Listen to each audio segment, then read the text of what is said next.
Hey guys, Fatzoid here, and this is what I think will be one of the strongest decks in the Synchro event. This is Synchron, which is kind of funny, but if you want to be a anime protagonist, this is the deck to play. So you get to pretty much copy and be Yusei for a day. And I will say I'm running 3 Lightning Storms in the deck, because I have a feeling that a lot of the decks that we're going to be playing against, if people aren't going to be sticking to the Synchro strat, I think they will be playing some type of back row deck. So that's the reason why I have 3. Honestly, you could look at replacing those for nibirus, because Nibiru is going to be one of the most insane hand traps in my opinion. I'm also running Forbidden Droplet, Called by the Graves. These are just to combat other hand traps, and the Forbidden Droplets to counter other people's boards. So if you're playing against this deck, Forbidden Droplet is a good way of countering their turn 1 and then trying to go off on your own, because realistically, this deck is almost like a 1-card combo. You really just need to get Junk Synchron out with a level 2 in the graveyard, and then just go into Junk Speeder, and you could do most of what you're trying to do. I think the list is good. If I was going to change anything, it would be maybe, if you're not playing against any back row decks, maybe replacing Lightning Storms with Nibirus. Maybe going down to 1 Fire Ant. I ran into so many times where I used Chaos Dragon's Effect, and I end up discarding both the Fire Ants when I needed to use Escator Dawnwalker, and then it kind of screws up your combo there. Some of these cards you can change out for other like, you don't need Omni Dragon Brotar. There are other cards you could be running. These cards are very interchangeable. The main cards I think you have to have in the deck. I don't think you should be cheap and not get tuning, because tuning is really, really good for just crafting your hand to make sure it's as consistent as possible. I also really like Synchro Overtake. This card has been really helpful too, even if you're using it just to bait an Ash, so you can use one of your better cards. And obviously in the Synchro department, if you're running Synchro Overtake, you have to run Junk Warrior. It's for you to get Junk Synchros from the deck. That's the only reason why we have Junk Warrior there. TG Hyper Librarian. This card's like just a super draw. You have to have Junk Speeder in the deck.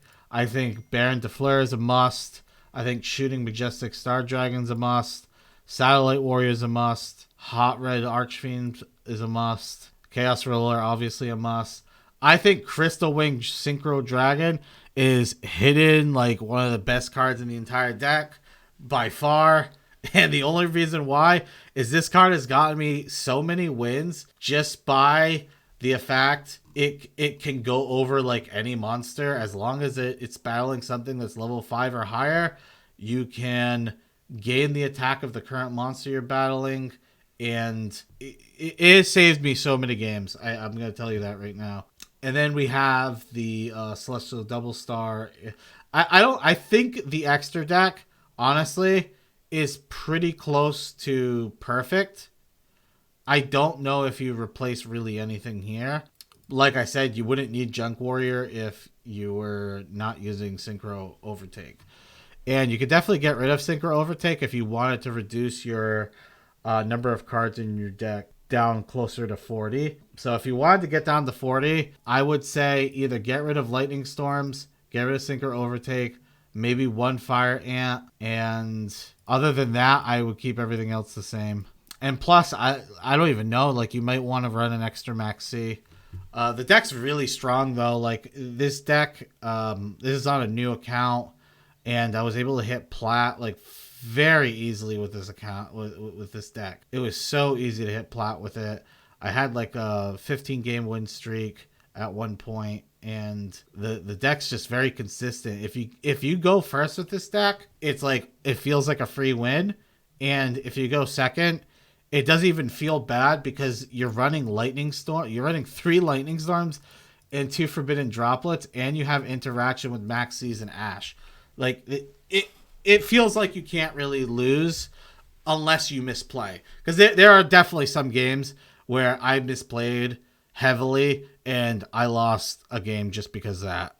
The last game that you've seen, I still won, but I did misplay. Sometimes you need to really pay attention to board spacing, because a lot of these cards, they won't activate their effects because you don't have enough board space. If you watch me ever play in real time, I play very fast. Like, my turns are not slow at all. Like, I'm like, go, go, go, go. So if you take like a little extra time than I do, I don't think you'll run into really any mistakes with a deck. Maybe at first. At first, you're probably going to run into mistakes. But after you get the hang of the deck, you won't. But like I said, I'm playing like... My turns are like 30, 40 seconds. Like, they're very quick turns.